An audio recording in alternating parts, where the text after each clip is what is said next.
आप सभी को बहुत बहुत नमस्कार। आप सभी का एक बार फिर से बहुत बहुत स्वागत है। तो चलिए हम लोग चैप्टर नंबर 38 पढ़ रहे हैं और चैप्टर नंबर 38 में हमारा प्रेपोजिशन चल रहा है। थोड़ा सा टाइम देंगे आप मुझे, 2 सेकंड का टाइम दीजिए। हाँ,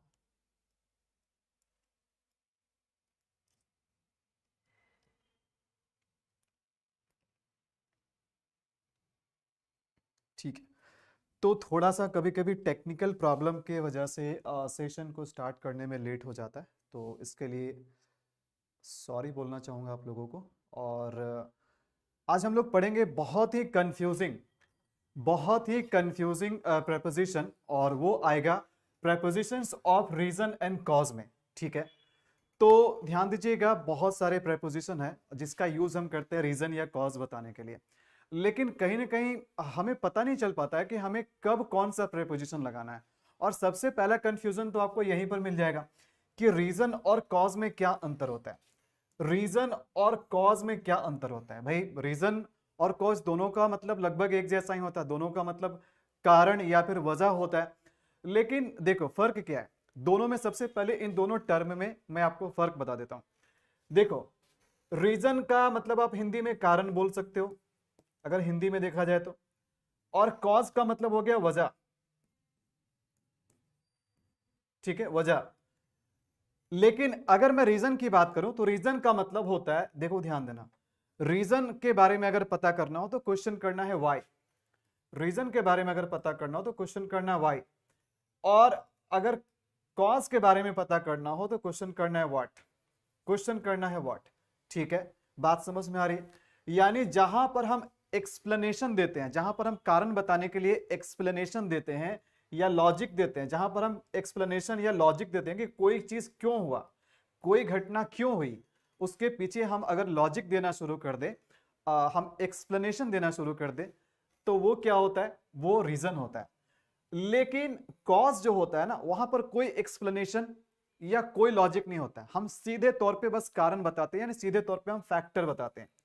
सीधे तौर पे हम फैक्टर बताते हैं कि भाई कोई घटना हुई तो किस फैक्टर की वजह से हुई, बस फैक्टर का नाम बता दो। अब ये मत बताना डिटेल में, आपको एक्सप्लेन करने की जरूरत नहीं है कि वो फैक्टर कैसे कारण बना, इतना बताने की जरूरत नहीं है। तो अगर हम किसी चीज के लिए सीधा कारण बताते हैं, कोई एक्सप्लेनेशन नहीं, कोई लॉजिक नहीं, बस हमने बता दिया कि इसका कारण ये था तो ये था। अब क्यों इसका कारण था, अब ये मुझे नहीं पता है। तो ये अगर कोई फैक्टर हो, कारण अगर कोई फैक्टर हो तो कॉज है। लेकिन अगर कारण में अगर आप लॉजिक या एक्सप्लेनेशन दे रहे हैं तो ये आपका रीजन है। बात समझ में आ रही है? ठीक है, तो हम एग्जाम्पल से समझेंगे। अभी बहुत सारे एग्जाम्पल से समझेंगे। तो देखो कौन कौन से ऐसे प्रेपोजिशन है जिनका यूज हम करते हैं रीजन या कॉज बताने के लिए। तो देखो इसमें एक तो है ऑफ, दूसरा है फॉर, फिर है ड्यू टू, फिर है ओइंग टू, बिकॉज ऑफ और फ्रॉम। इन प्रेपोजिशंस का हम यूज करते हैं कारण बताने के लिए या कॉज बताने के लिए। लेकिन कब आपको ऑफ का यूज करना है, कब आपको फॉर का यूज करना है, कब आपको ड्यू टू का यूज करना है, तो कहीं ना कहीं यहां पर कंफ्यूजन होता है। ठीक है, तो चलिए अब मैं आपको बताता हूं कि किसको कब यूज करना है। तो ध्यान दीजिएगा, देखो ऑफ का यूज हम कब करेंगे? जब कारण कोई बीमारी हो, जब कारण कोई बीमारी हो, कोई डिजीज हो या कोई मेडिकल कंडीशंस हो, तो वहां पर हम कारण बताने के लिए ऑफ लगाएंगे। क्लियर है? उसके बाद देखो फोर हम कब लगाएंगे? फोर हम लगाते हैं रीजन बताने के लिए। रीजन का मतलब क्या? जहां पर आपको जस्टिफाई करना हो, जस्टिफिकेशन बताना हो। जस्टिफिकेशन का मतलब सीधा सा मतलब ये समझो, जहां भी आपको किसी चीज के लिए जस्टिफिकेशन देना हो वहां पर आपको क्या करना है? फोर लगाना है। जस्टिफिकेशन का मतलब हो गया कि आप ये बता रहे हैं कि क्या सही है क्या गलत है, या फिर आपके पास सफिशिएंट एविडेंस है किसी चीज के लिए, किसी कारण को प्रूव करने के लिए आपके पास सफिशिएंट एविडेंस है। यानी क्यों कोई चीज क्यों गलत है क्यों सही है, जब आप एक्सप्लेन कर रहे हो ना, यानी कुल मिलाकर के जब मैं रीजन या जस्टिफिकेशन बोल रहा हूं तो इसका मतलब है कि जब आप एक्सप्लेनेशन दे रहे हो, एक्सप्लेनेशन दे रहे हो, तो वहां पर हम क्या करते हैं? फोर लगाते हैं। बात समझ में आ रही है? अगर किसी बच्चे को स्कूल से निकाल दिया गया तो क्यों निकाल दिया गया, आप इसका रीजन बताइए। अगर सीधा कारण बताना है तो मैं क्या बोलूंगा?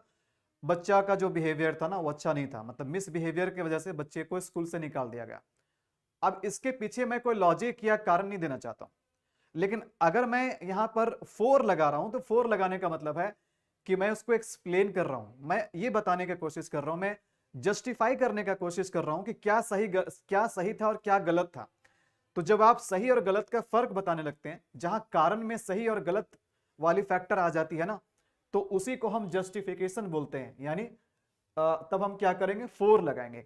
उसके बाद देखो ड्यू टू का बात करें तो एक बात मैं बताऊं, ड्यू टू का यूज आप किसी भी तरह के कारण में यूज कर लो, कोई दिक्कत नहीं है। कोई भी कारण हो, चाहे वो डिजीज हो, चाहे जस्टिफिकेशन हो, चाहे बिकॉज चाहे कोई एक्सटर्नल फैक्टर हो, कोई भी कारण हो, आप सभी जगह पे ड्यू टू लगा सकते हैं, बशर्ते कि वो ऑफिशियल रिपोर्ट होना चाहिए। अगर किसी ऑफिशियल रिपोर्ट की बात है, ऑफिशियल रिपोर्ट में अगर कोई कारण लिखा जा रहा है, कोई स्टेटमेंट लिखा जा रहा है, तो वहां पर आप कोई भी कारण हो, अगर वहां पर ड्यू टू लिखते हैं तो गलत नहीं होता है। आप न्यूज वगैरह में देखेंगे, खास करके न्यूज़पेपर वगैरह में, न्यूज वगैरह में ड्यू टू का ज्यादा यूज होता है। तो जो एक तरह से न्यूज होता है, ऑफिशियल रिपोर्ट होता है, वहां पर ड्यू टू आप कहीं भी यूज कर लो, गलत नहीं होगा। लेकिन अगर हम डिफरेंस की बात करें तो डिफरेंस ये है कि अगर कारण आप किसी नाउन के लिए बता रहे हो, कारण आप किसी नाउन के लिए बता रहे हो या नाउन फ्रेज के लिए बता रहे हो, जब मैं नाउन बोलता हूं तो उसमें कहीं ना कहीं नाउन फ्रेज भी आ जाता है, कुछ कुछ नाउन एक से ज्यादा वर्ड के भी हो सकते हैं।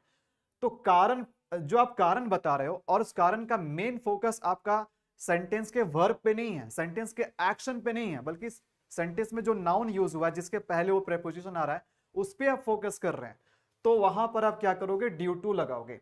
ठीक है, रीजन फॉर अ नाउन और अ नाउन फ्रेज, या कोई भी ऑफिशियल रिपोर्ट हो तो ऑफिशियल रिपोर्ट में आप, कोई भी ऑफिशियल रिपोर्ट में आप जो है ना ड्यू टू का यूज कर सकते हैं।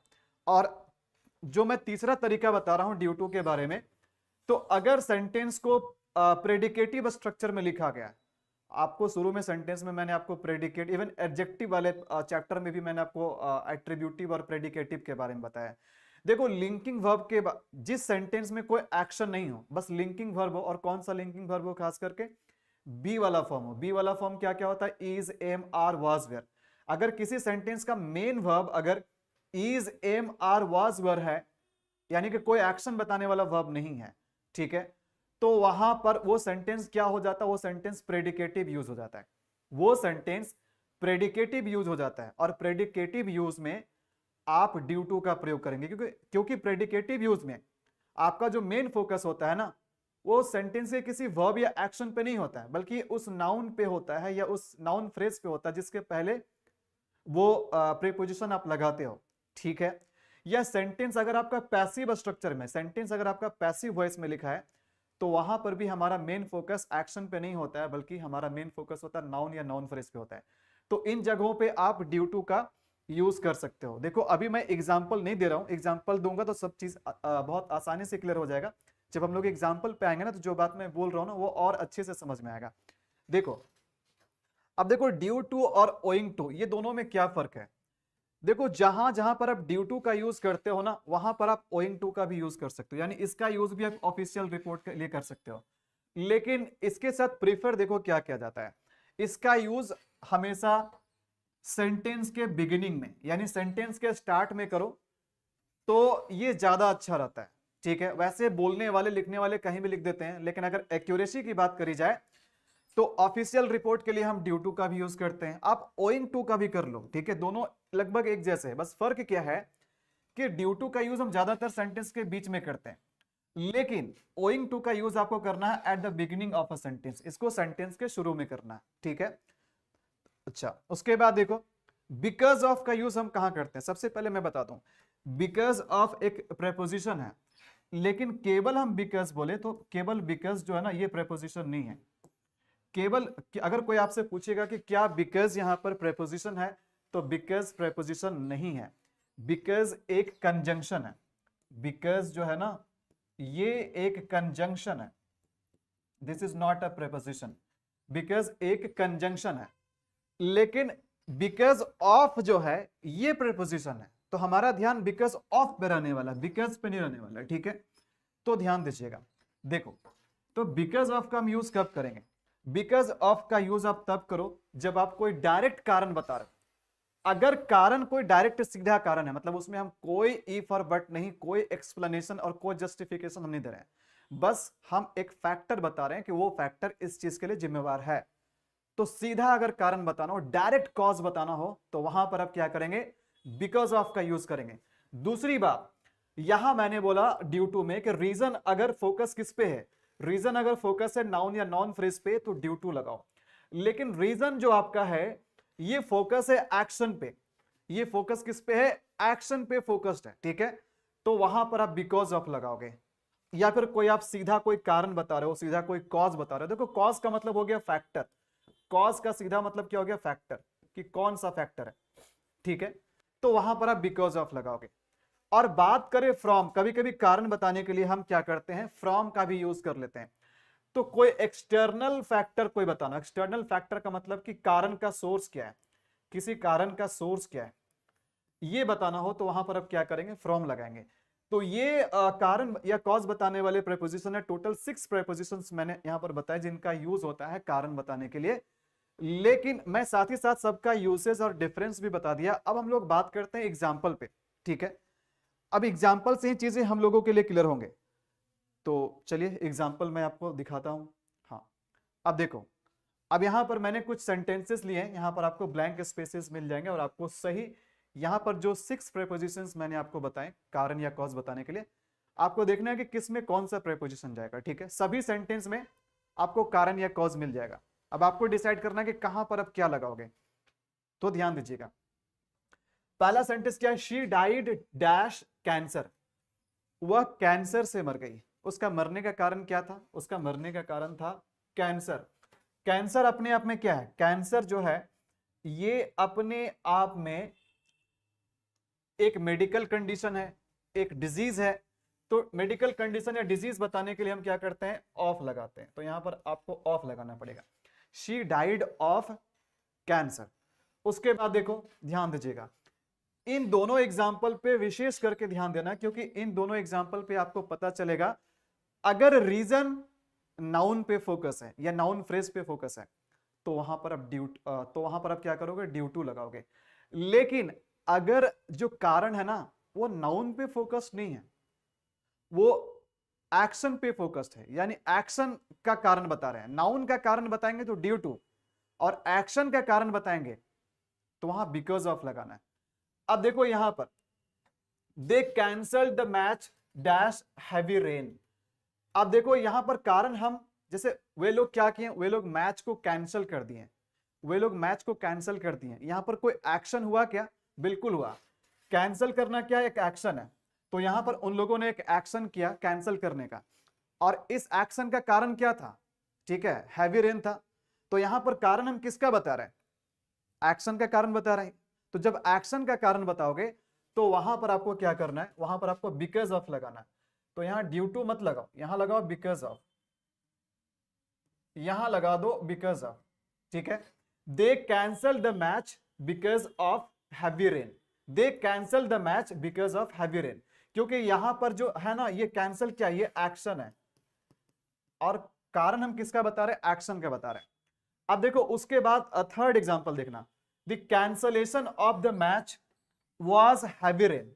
अब ध्यान देना यहां पर कोई भी ऐसा वर्ब, देखो कैंसलेशन जो है ना ये वर्ब नहीं है, ये नाउन के फॉर्म में लिखा गया। कैंसल वर्ब को नाउन बना दिया गया, तो ये नाउन के फॉर्म में लिखा हुआ है, ये जो है ना ये नाउन के फॉर्म में लिखा गया, ठीक है।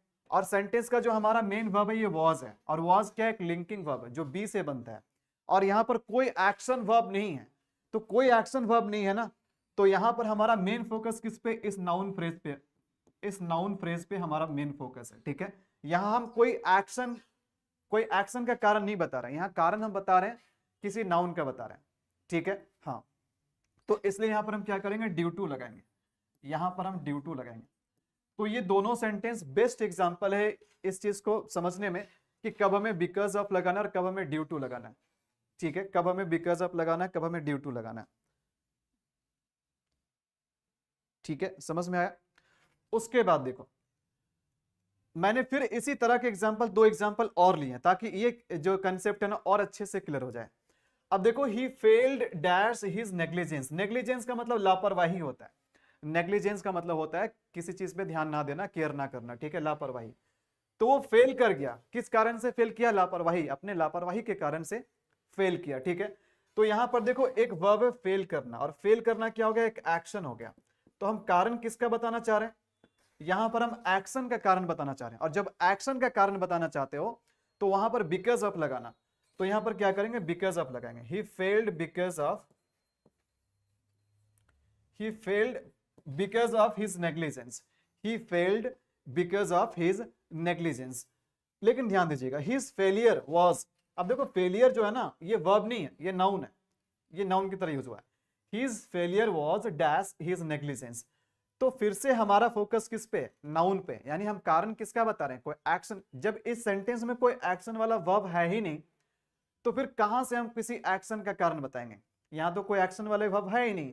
जो एक एक्शन वाले वर्ब था फेल्ड, ये यहां पर नाउन बन गया है। तो अब नाउन तो एक्शन बताएगा नहीं, ठीक है, वर्ब जो रहेगा वो एक्शन बताएगा। तो वर्ब तो यहां पर एक्शन वाला है नहीं, वर्ब तो यहां पर वाज है, यानी सेंटेंस प्रेडिकेटिव फॉर्मेट में यूज हुआ है। मतलब क्या है? मतलब ये है कि यहाँ पर कोई एक्शन नहीं है। यहाँ पर हमारा मेन कारण किसका बता रहे हैं? नाउन का कारण बता रहे हैं। तो जब नाउन का कारण बताओगे ना, तो वहां पर आपको ड्यू टू लिखना पड़ेगा। यहाँ पर कारण के लिए क्या करोगे? ड्यू टू लिखोगे। His failure was due to his negligence, ठीक है, समझ में आ गया। उसके बाद देखो बहुत ही कंफ्यूजिंग प्रेपोजिशन है ये, ठीक है। जो भी व्यक्ति इस लेक्चर को मिस करेगा ना, वो बहुत बड़ा चीज मिस कर देगा, ध्यान दीजिएगा, ठीक है।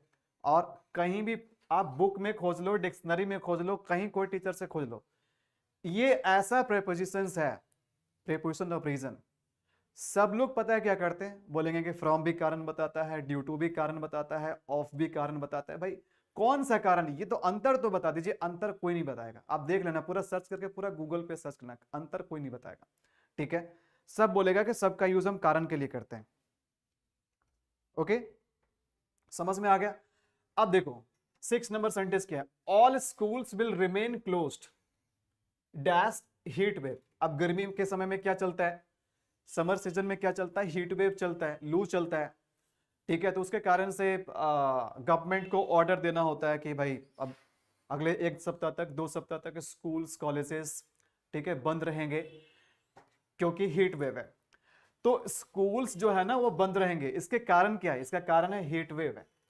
अब मुझे बताना कि यहां पर क्या लगाओगे। अब सिंपल सा मतलब है, अगर ये लाइन, ये सेंटेंस लिखा हुआ है कि स्कूल जो है ना वो बंद रहेंगे हीट वेव के कारण से, तो कहीं ना कहीं ये नोटिस में लिखा जाएगा, ये सेंटेंस नोटिस में लिखा जाएगा, एक ऑफिशियल रिपोर्ट में लिखा जाएगा।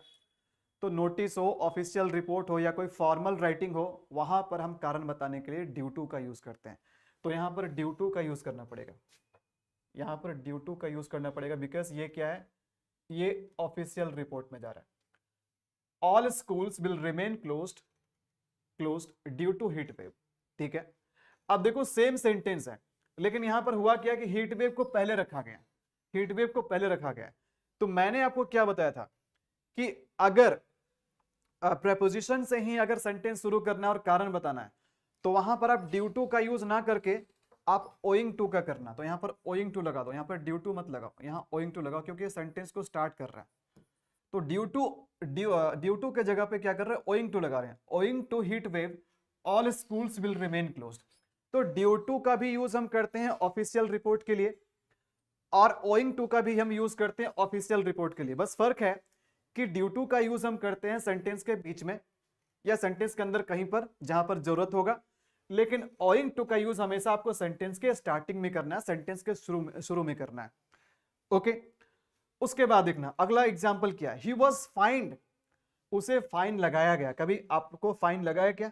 कभी जब आप ट्रैफिक रूल्स तोड़ते हैं, जब आप हेलमेट नहीं पहन करके चलते हैं, गाड़ी जरूरत से ज्यादा स्पीड में चलाते हैं, आपके पास ड्राइविंग लाइसेंस नहीं होता है, तो क्या ट्रैफिक रूल्स को तोड़ने के कारण आपको कभी फाइन लगा है? तो ही वॉज फाइन, उसको फाइन लगाया गया। क्यों लगाया गया? क्यों लगाया गया? क्योंकि वो जो है ना स्पीड लिमिट जो सेट है वो उसको क्रॉस कर दिया। मतलब अगर कहीं किसी रोड में चलाने का जो स्पीड है ना वो 40 किलोमीटर पर आवर चलाना, ठीक है, 40 किलोमीटर पर आवर के स्पीड से चलाना। पता चला वो 50 या 60 का चला रहा था, मतलब उसने क्या कर दिया कि वो जो लिमिट सेट किया गया था उसको क्रॉस कर दिया वो, तो उसको फाइन लगाया गया। तो एक बात मुझे बताना कि उसने स्पीड लिमिट को क्रॉस किया तो वो सही किया कि गलत किया? जब नियम सेट है तो भाई आपने उसको क्रॉस किया तो आपने गलत किया। तो इसके पीछे का लॉजिक क्या है, उसको फाइन लगाने के पीछे का लॉजिक क्या है, तो यहाँ लॉजिक दे रहे हैं हम, यहाँ पर हम लॉजिक दे रहे हैं, यानी कि कारण को एक्सप्लेन कर रहे हैं। तो जब भी कारण को एक्सप्लेन करना हो, लॉजिक देना हो, सही गलत का फर्क बताना हो, तो वहां पर हम 4 लगाते हैं। यानी कुल मिलाकर के किसका केस बन रहा है, जस्टिफिकेशन का। तो जहां भी जस्टिफिकेशन देते हैं वहां पर 4 लगाते हैं। तो यहां पर क्या करो, 4 लगाओ, यहां 4 लगेगा, दूसरा कोई और प्रीपोजिशन नहीं लगेगा। He was find for exceeding the speed limit, for exceeding the speed limit. ठीक है, उसके बाद ध्यान देना अगला सेंटेंस क्या है, he was punished dash coming late. अब उसको पनिश किया गया, क्यों पनिश किया गया, देर से पहुंचा, देर से आने के कारण उसको पनिशमेंट मिला। ठीक है, तो इसके पीछे का लॉजिक क्या है, उसको पनिश करने का, उसको दंडित करने के पीछे का लॉजिक क्या है, क्या कारण का एक्सप्लेनेशन है। बच्चा भी आकर के पूछेगा सर कि हम, अगर बच्चा कोई स्कूल में लेट से पहुंचा, लेट से मतलब स्कूल पहुंचा, तो टीचर ने उसको पनिश कर दिया, उसको चाहे जैसे भी पनिशमेंट दिया, पनिश किया उसको। तो बच्चा ने खुद पूछा सर कारण बताइए, मेरा गलती क्या है, क्यों मुझे पनिश किया गया। तो कारण ये बताएगा कि स्कूल का टाइमिंग 9 बजे है और तुम 10 बजे आ रहे हो, तो इसका यही लॉजिक है, इस कारण से तुम्हें स्कूल का नियम है कि टाइम पे पहुंचना है। तो जब आप कारण को एक्सप्लेन करते हो ना, तो वहां पर क्या करते हो, 4 लगाते हो, यहां पर 4 लगाते हो। ठीक है, उसके बाद देखो क्या, the company went bankrupt dash poor management. Company जो है ना, कंपनी दिवालिया हो गई, बैंकरप्ट, गो बैंकरप्ट, गो बैंकरप्ट का पास्ट फॉर्म क्या हो गया, वेंट बैंकरप्ट, यानी गो का पास्ट फॉर्म क्या हो गया, वेंट हो गया। तो गो बैंकरप्ट का मतलब होता है दिवालिया हो जाना, कंपनी दिवालिया हो गया। इसका कॉज क्या है, इसका फैक्टर क्या है, इसका सीधा कारण क्या है, हम एक्सप्लेनेशन नहीं पूछ रहे हैं, इसका सीधा कारण क्या है, इसका सीधा कारण है पुअर मैनेजमेंट। तो सीधा डायरेक्ट कारण बताना हो तो वहां पर आप बिकॉज ऑफ लगाओ, यहां क्या करो, बिकॉज ऑफ लगा दो, यहां पर आप बिकॉज ऑफ लगा दो। तो क्या हो जाएगा, the company went bankrupt because of poor management. ठीक है, उसके बाद देखो, अब एक मैं आखिरी सेंटेंस दे रहा हूं, और ये सेंटेंस है, poor people are dying dash hunger.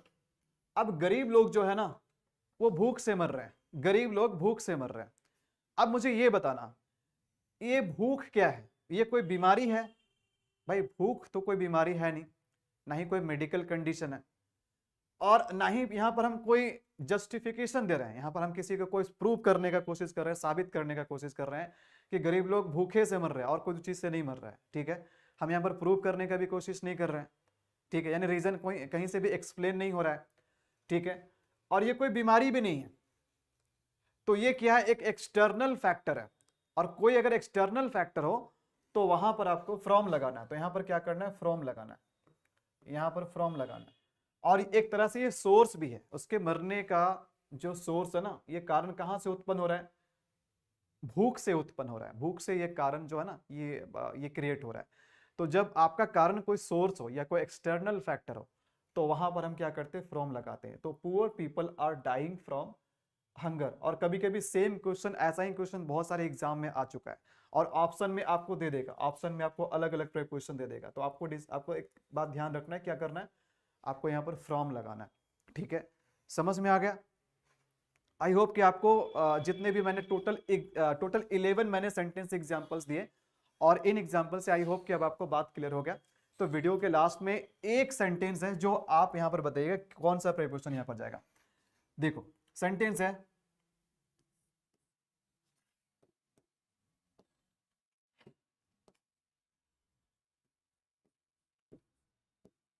Her absence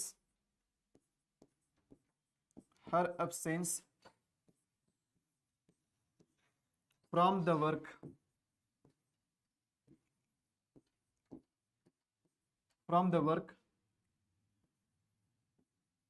was dash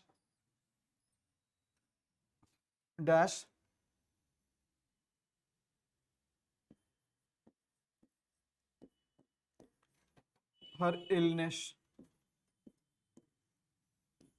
अब ये क्वेश्चन है, अब यहां पर ब्लैंक स्पेस है। अब यहां पर कारण बताने के लिए कौन सा प्रीपोजिशन लगाएंगे आप लोग, कमेंट में लिख करके इसका आंसर बताना। आप लोग कमेंट में लिख करके इसका आंसर बताना कि यहां पर हम लोग कौन सा प्रीपोजिशन लगाएंगे। ठीक है,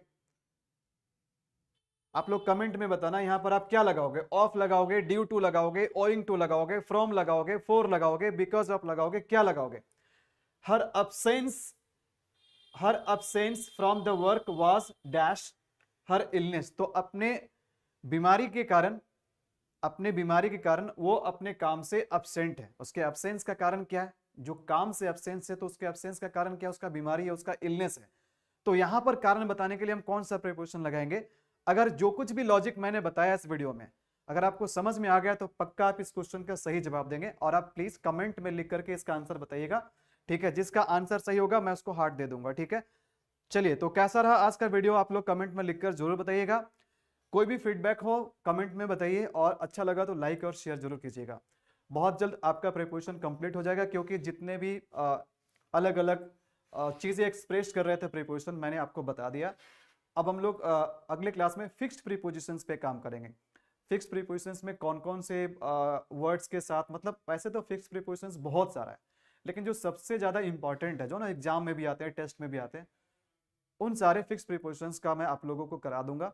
उसके बाद प्रीपोजिशन कंप्लीट हो जाएगा। ठीक है, तो चलिए फिर मिलते हैं आपसे अगले लेक्चर में, अगले वीडियो में।